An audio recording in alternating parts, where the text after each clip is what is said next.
Welcome to Closer to Venus. I'm Johnny Burke, and today's guest is Robyn Locke. She is an energy intuitive, author, and international speaker. And today, we are going to talk about her latest book, The Greater Purpose, The Bridge Between the Physical and Non-Physical World, and the Elders.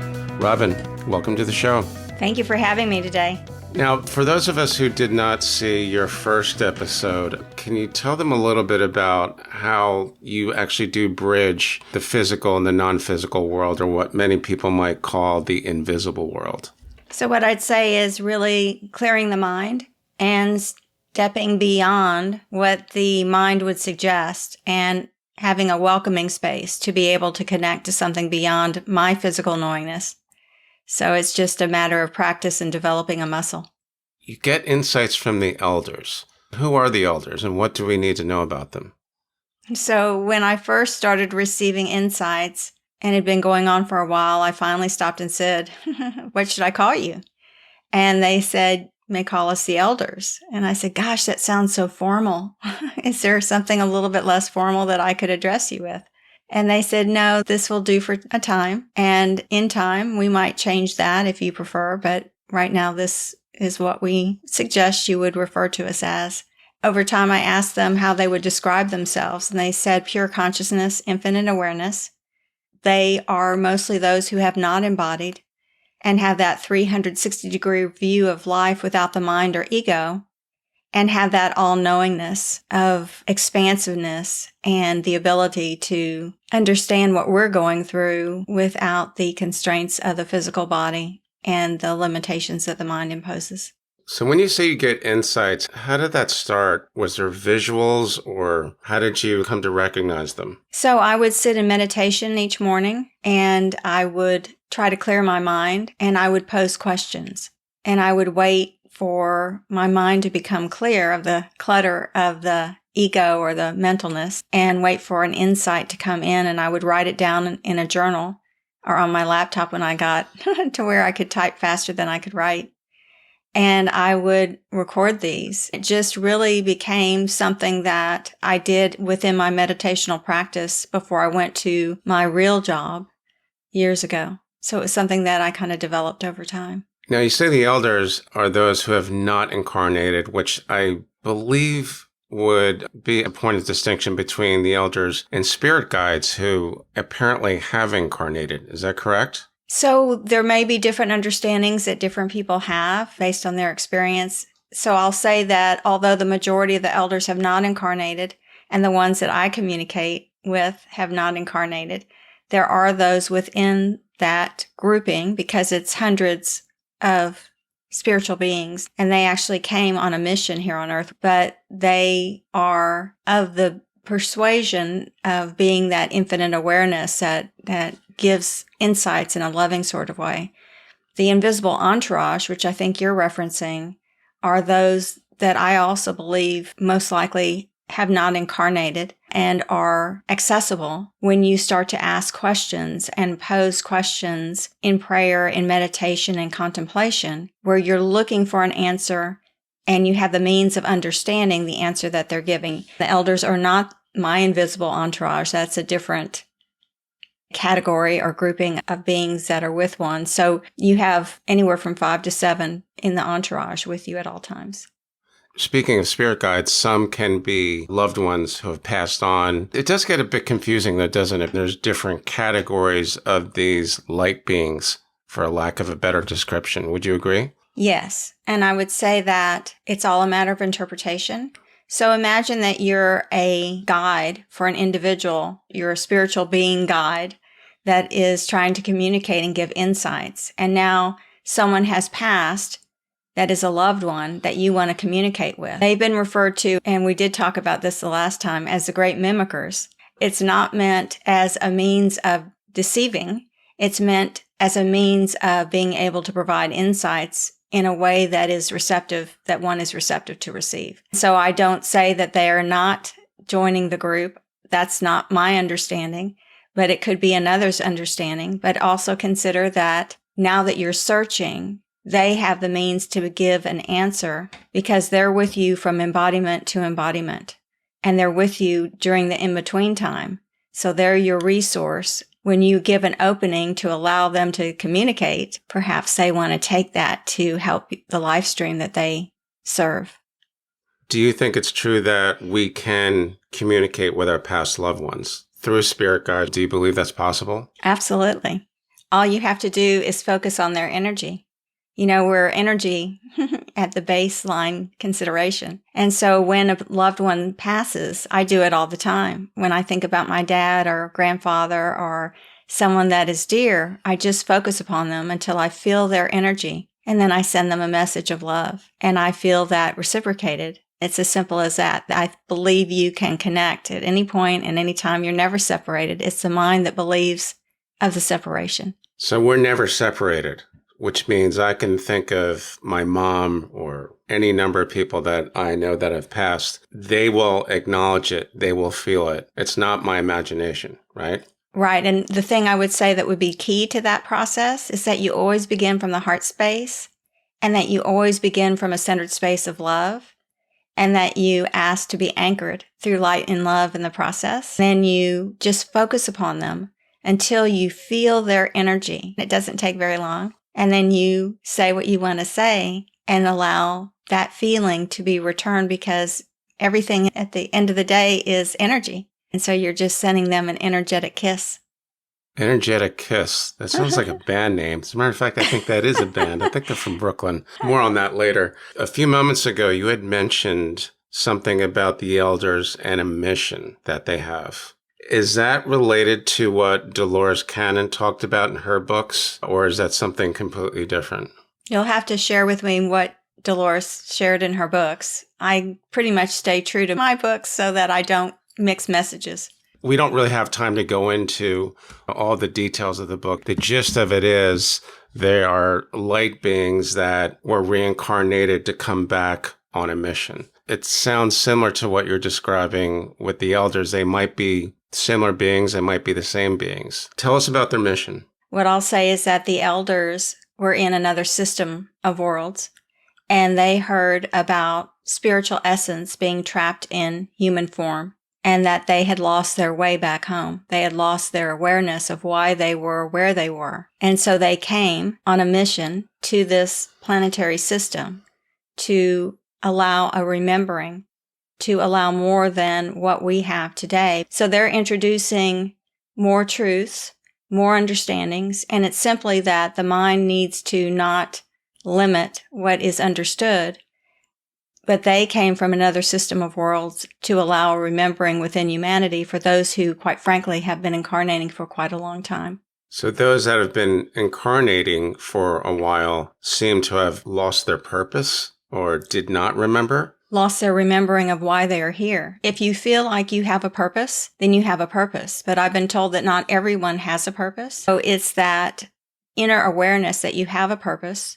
You want to know what it is because, quite frankly, you were spiritual essence, or spiritual essence heard about this earth platform where you could understand something when you don't have the feeling ability while in spiritual form. And so in order to understand what love truly is, how do you know what love is unless you know what love is not? And so they chose to enter into an agreement to come into physical form. They donned what they call a spacesuit, like an astronaut suit, to be able to breathe in the environment, to be able to walk and talk and do all the things that you would do to have this experience, so that when they left this earth plane, this journey, this experience, then they would understand what love truly is. So those who have forgotten what their objective was to be here in the first place, perhaps have not enacted or understood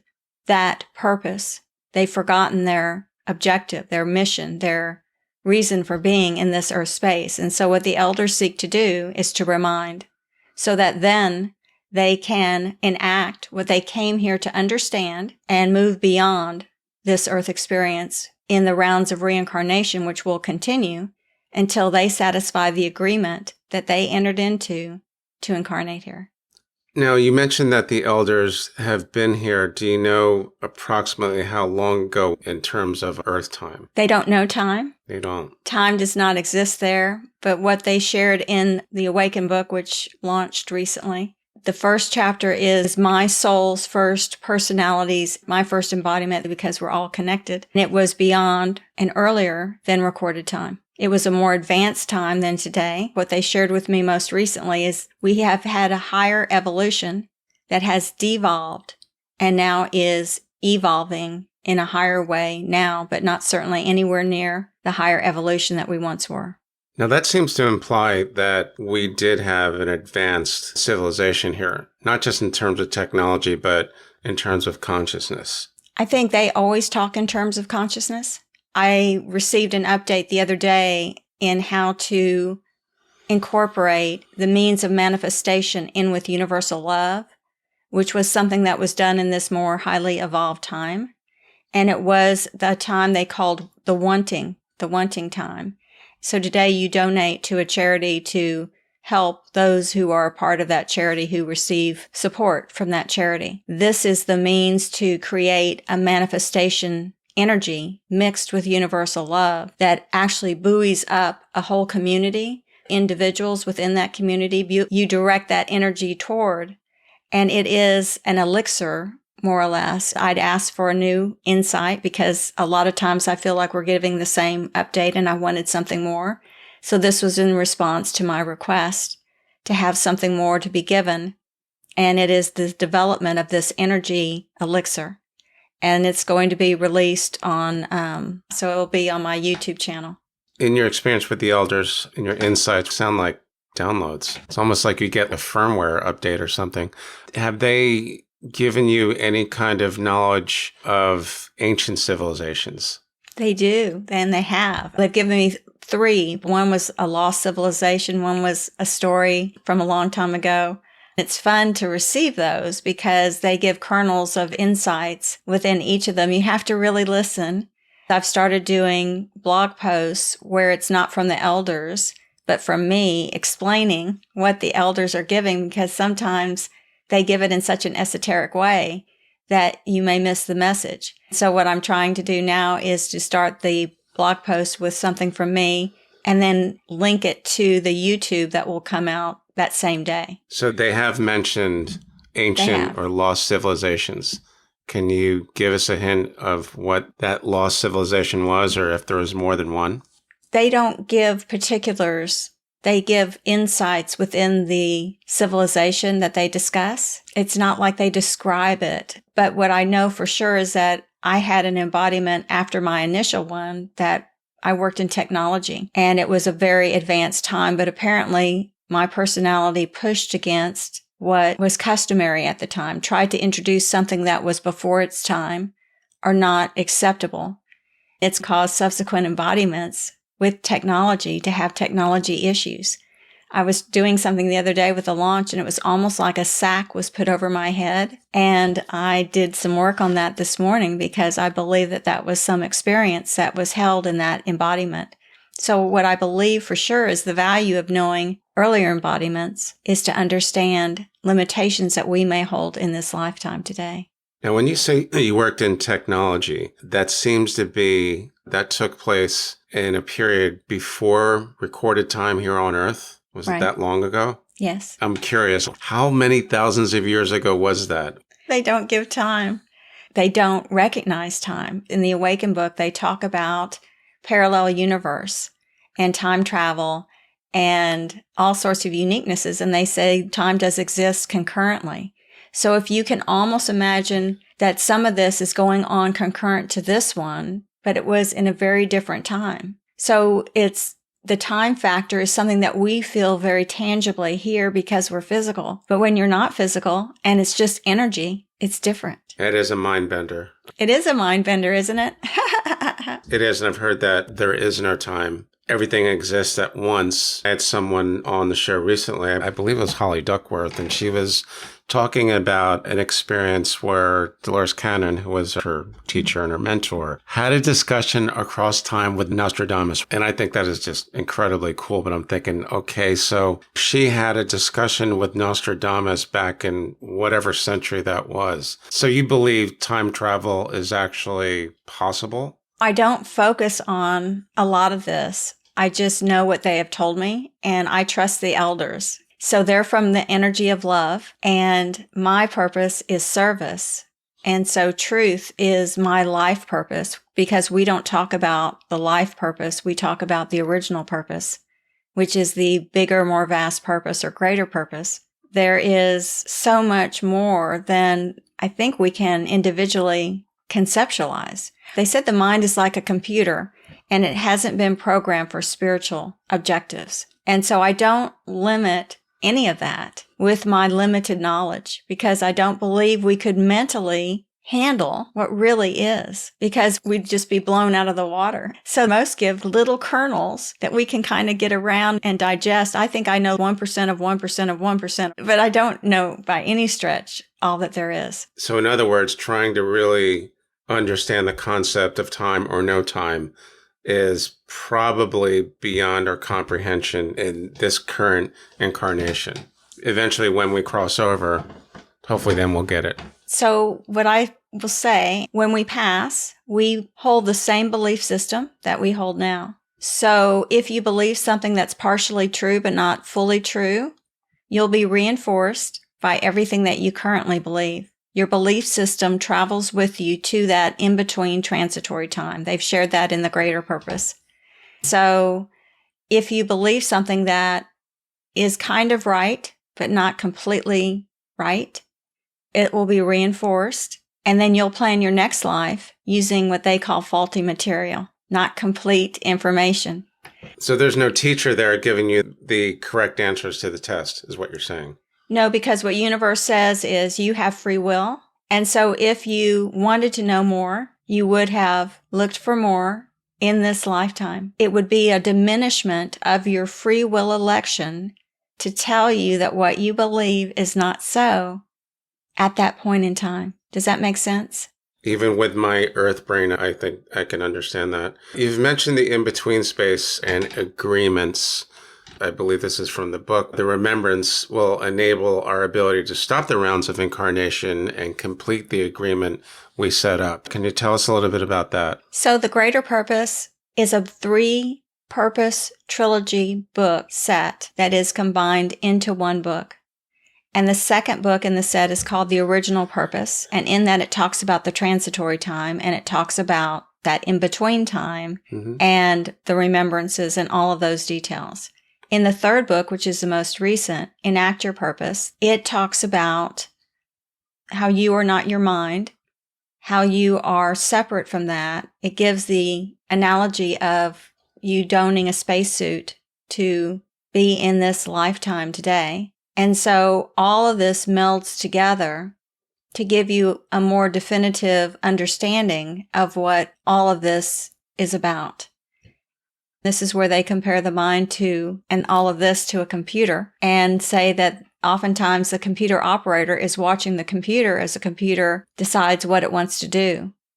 So we need to become that conscious awareness where we take back the decision making and recognize that the mind will lead us off track oftentimes, because it's like the teenager without the curfew. Teenager without the curfew. What a lot of us have heard about the in-between space, life between lives, and I think was Michael Newton in his books talked about this quite a bit. Is this the place where we make soul agreements with the soul family? I've been told it's almost like casting a movie. Do you find the same thing, or is it a little bit different than that? It's very similar to that. When Spiritual Essence wanted to have this experience, they had to encapsulate into a soul. So the soul isn't necessary, and that's why someone once referred to the elders as departed souls, and the elders responded that you may not know the energy in which you're speaking to, because they are not departed souls. They didn't mean it in an insulting way, but they meant it that you're not understanding the energy in which you're communicating. And so departed souls are often those that want to come back and give a message. They didn't have a complete life, or they want to share more, or they're not ready, whatever the issue is, but that's not this. So within this experience and the transitory time, there is the faulty material that we're basing our next incarnation. So imagine today, there is a lot of unrest within, let's say, our population. The people that are fueling some of that feel very empowered and correct and right in what they're doing. So imagine that you're in a space and you believe whatever is believed, and now you're given reinforcement of that faulty belief system. And you formulate your next life based on those faulty beliefs. You can almost see it in the world today. One of the things I could never quite understand when we talk about karma, we are responsible for our behavior, our acts, what we do here on earth. If you take a scene where this group starts making decisions like, in my next incarnation, you're going to be my mom, you're going to be my dad, you're going to be the friend that betrays me, you're going to be the girl that breaks my heart, whatever that is. They come down here, right? And some people have decided to play the bad guy. Do you think it's true that once they go back to that in-between space, they are going to feel what they have made others feel? Yes and no. So what I believe is that when you go into that in-between space, sometimes you need a villain because you want to experience, and they're helping you experience that thing by taking on that role. What I've been told about the review process is that it's not an in-depth review. It's snippets. It's like little components. It gives the individual the overall flavor of the lifetime, because the intention isn't to make one feel bad or feel in a lower space. The intention is to review and give an assessment, but in a space of love. It's always from a space of love. So the other thing that you mentioned was about the agreement. I believe that the agreement is the thing that brings you into embodiment the first time. I don't know that the agreement is reinforced in the in-between times, because what I believe happens is the original incarnation is where you have the closest ability to enact your original purpose for entering into physical form. As different incarnations occur, there is less and less and less of a remembrance, not only of the original purpose, but of the divine lineage from which you came.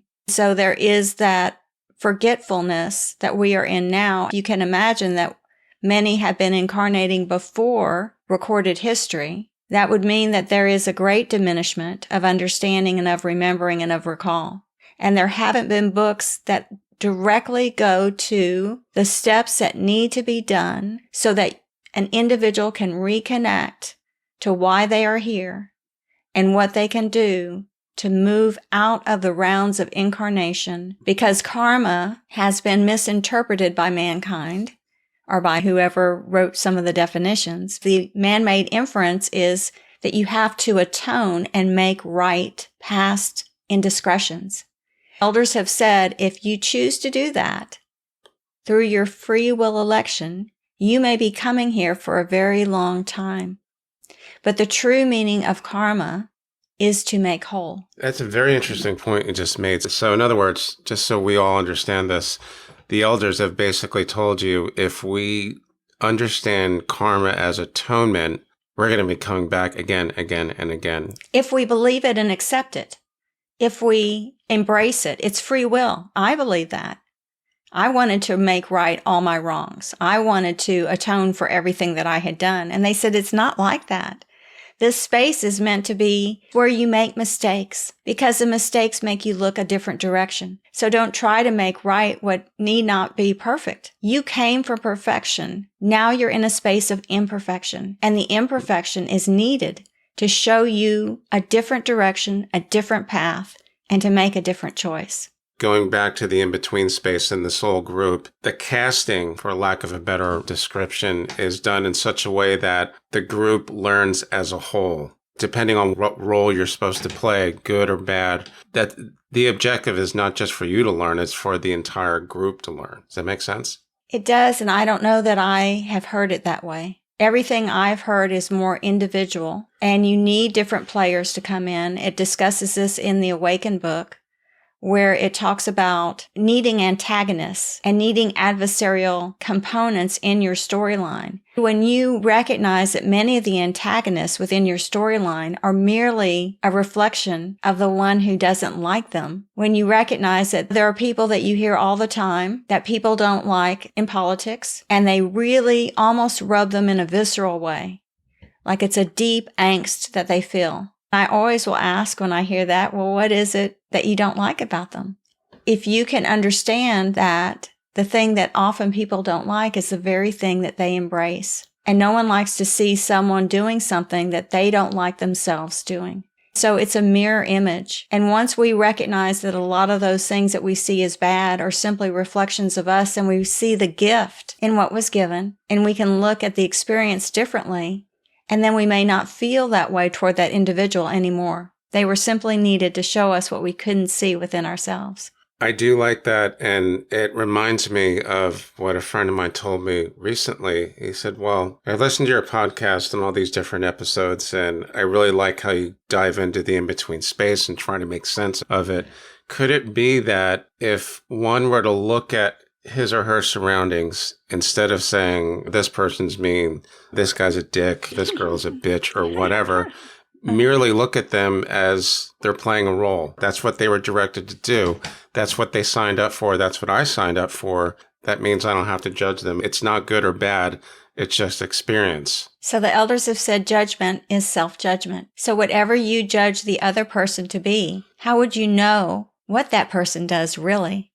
How do you know what they think? We don't. But you know what you think, and we know what you know. And so when you judge, it is the realization that you see that component in yourself. What they recommend, I think it's in chapter 9 of Awaken, that you have a journal and you list all the characteristics about this individual, and you go through a process so that you can see and then release what was unseen before. It's all meant to be a journey. It's all self-discovery. Anytime something doesn't happen, it's not because of them. It's because of the energy that we individually keep. So when our energy shifts, we broadcast energy differently. That energy goes out and gathers more of its kind before returning back to you. So when you're at a different energetic state, then you're going to get a different energy in return. Once you have that realization, these people won't bother you in the same way that they used to, and they'll either exit your life, or you'll see them and you don't care in the same way that you did before, or what they say will flow over and through you, and you'll chuckle at it and think it's absurd. So that's where the transformation happens, because now you've freed yourself from the mental bonds that you had before, because what the mind interjects is most of the time factually incorrect. Does that have anything to do with what you describe as the mind being separate from us? The mind is not us. Yes, and they explain that very eloquently, and I don't know if we have time, but it's a great explanation, and I never understood it fully, but I do now. Well, we might have another installment because it seems like we do have a little bit more work to do on this. Robyn, thanks for coming back onto the show. In the meantime, I believe the best way to find out more about you and your books is at advancedenergetics.org. Yes. Excellent. Okay, I will put that in the show notes and the transcript as well. You've been listening to Closer to Venus. I'm Johnny Burke. If you enjoyed today's episode, please consider subscribing. For more info, please go to closertovenus.com. Thanks again for tuning in, and we'll see you next time.